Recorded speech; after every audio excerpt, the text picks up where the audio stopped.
कल्पना खरात विरोधात शिर्डी पोलीस ठाण्यात फसवणुकीचा गुन्हा दाखल झाला। कल्पना खरात सध्या फरार आहे।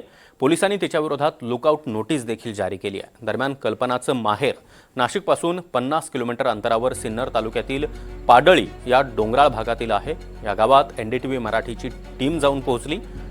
जवळपास 20 ते 22 वर्षांपासून आमचा आणि कल्पनाचा कोणताही संबंध नाही असं कल्पनाची भाऊजाई सांगते।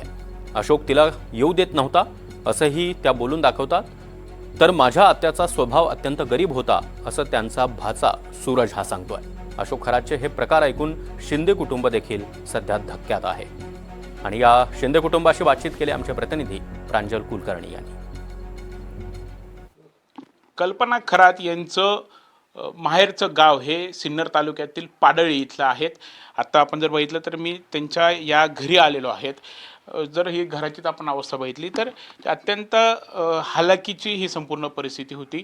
त्यांचे वडील असतील त्यांचं देखील काही दिवसांपूर्वी काही वर्षांपूर्वी निधन झालं होतं। त्यांचा भाऊ देखील अस्तित्वात नाही आहेत आणि आता आपण जर बघितलं तर घरी त्यांची मोठी भाऊजाई आहेत आणि त्यांचा भाचा आहेत।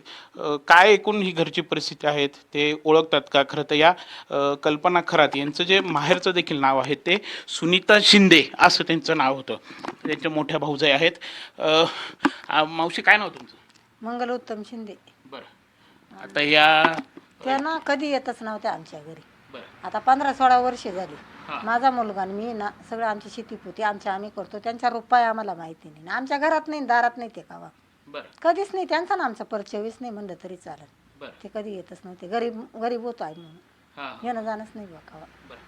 आता ह्या जे कल्पना खरात त्यांचं इकडचं नाव सुनीता शिंदे बरोबर? हा त्यांच्या परिवारात कोण कोण होतं?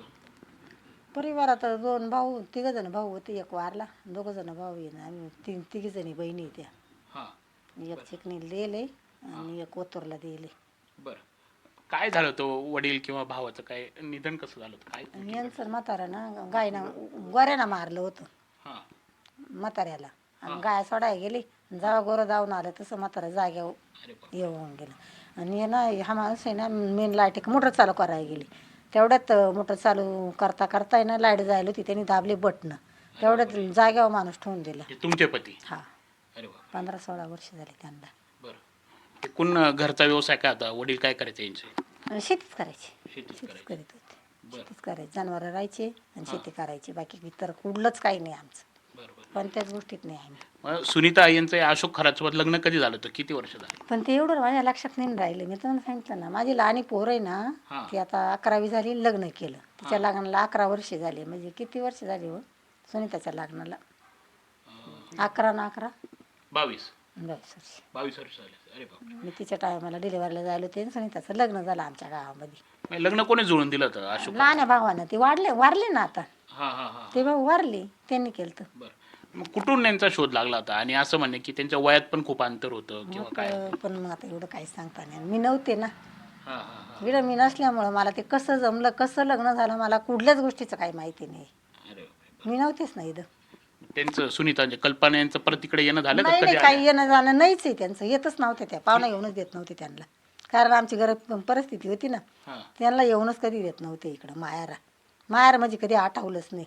अरे बाप. देणं नाही घेणं नाही कुठल्याच गोष्टीचं काही नाही। हां, हां, हां, हां. म्हणजे हॅलो ते भाऊन ते घरी बसले तर कुठं रे भाऊ? किती वर्ष आले ते इकडे आल्या नसतील तरी? चांगले 20-1 वर्ष होऊन गेले त्यांना। 20-1 जसं लग्न झालं तसं नाही म्हणलं तरी चालत त्यांनी। म्हणजे संबंधच नाही इकडं। संबंध. जसं लग्न झालं ना तसे ते तिकडंच आहे। अरे बाप. त्यांचं ना आमचं काही म्हणजे विशेष नाही बा। त्यांनी कधी कोणाचा विचारच केला नाही। मग आता हे जे काही सगळं झालं तुमच्या कानावर पडलं का? काय झालं? जसं झालं पण नेमकं आम्हाला त्याच्यातलं काहीच माहिती नाही। काहीच सांगता नाही येणार त्या गोष्टींचं। हे ऐकून पण तुम्हाला नुसतं ऐकून बा धक्के बसले आम्हाला। बापरे. धक्का बसला ना असं कधीच नव्हतं बा। आमच्या आनंदाचं आम्हाला थोडं अवघड लागत। हम्म. असं कसं झालं? पोरलंही शांत ना एवढ्या घटना झाल्या म्हणजे आम्ही जसं गाफल राहिलो ना। बरोबर आहे. मग बाप गेला भाऊ गेला आणि त्या गोष्टींमध्ये आम्हाला माहिती नाही ना भाऊ। मग असं कधी आम्हाला ते धक्के बसले जायला लगेच सगळ्या माणसांना। यांचा स्वभाव कसा होता सुनीता यांचा? लई भारी। त्यांना परमेश्वरनं कोणाचा रुपयाचं त्यांना कधी माहिती नव्हतं। पण ते कसं झालं पाहुण्याकडून कसं घडलं राम जाणं त्यांना सुद्धा काही कळून चुकलं बुवा ते कळालंच नाही.